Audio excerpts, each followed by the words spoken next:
సంచలనం సృష్టించిన ఆయేషా మీరా హత్య కేసులో సీబీఐ దర్యాప్తు ముమ్మరం చేసింది. కేసుకు సంబంధించిన ప్రతి విషయాన్ని క్షుణ్ణంగా పరిశీలిస్తున్న అధికారులు కొన్ని అనుమానాలు వ్యక్తం చేస్తున్నారు.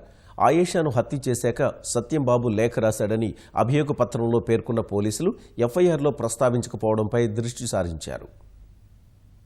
ఆయేషా మీరా హత్య కేసులో సత్యంబాబు నిందితుడని కింది కోర్టు తీర్పిచ్చింది. ఆ తీర్పును తప్పుబడుతూ సత్యంబాబును నిర్దోషి అంటూ ఉమ్మడి హైకోర్టు విడుదల చేసింది. ఆయేషా తల్లిదండ్రులు దాఖలు చేసిన పిటిషన్ను విచారించిన హైకోర్టు అసలు దోషులెవరో తేల్చేందుకు సీబీఐ దర్యాప్తునకు ఆదేశించింది. ఈ మేరకు 2 వేర్వేరు కేసులు నమోదు చేసిన హైదరాబాద్ సీబీఐ విభాగం దర్యాప్తు మొదలుపెట్టింది. హత్య కేసుకు సంబంధించిన ప్రతి అంశాన్ని సీబీఐ అధికారులు కూలంకషంగా అధ్యయనం చేస్తున్నారు. ఇందులో భాగంగా సత్యంబాబు రాసినట్లు చెబుతున్న లేఖపై అధికారులు అనుమానాలు వ్యక్తం చేస్తున్నారు. హత్య కేసు దర్యాప్తు చేసిన ఇబ్రహీంపట్నం పోలీసులు సత్యంబాబు లేఖ రాసినట్లు పేర్కొన్నారు. అత్యాచారం చేసినందుకు నన్ను క్షమించండి అంటూ హాస్టల్లో ఉన్న మిగతా యువతులను ఉద్దేశించి లేఖ రాసినట్లు న్యాయస్థానంలో దాఖలు చేసిన అభియోగ పత్రంలో పోలీసులు తెలిపారు.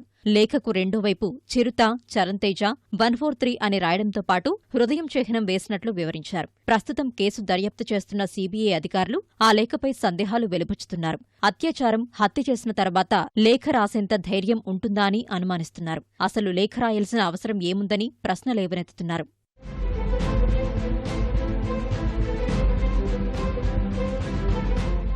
ఇబ్రహీంపట్నం పోలీసులు నమోదు చేసిన ఎఫ్ఐఆర్లోనూ కేసు డైరీలోనూ లేఖ గురించి ఎక్కడా ప్రస్తావించలేదని సీబీఐ అధికారులు అంటున్నారు. అభియోగ పత్రంలో మాత్రం లేఖలోని వివరాలు పేర్కొనడాన్ని అనుమానిస్తున్నారు. చేతిరాత సత్యంబాబుదే అని నిర్ధారిస్తూ ఫోరెన్సిక్ నిపుణులు ఇచ్చిన నివేదికను కూడా పోలీసులు ప్రస్తావించడంపై ప్రధానంగా దృష్టి సారించారు. లేఖ పూర్వాపరాలను ఆరా తీస్తున్నారు.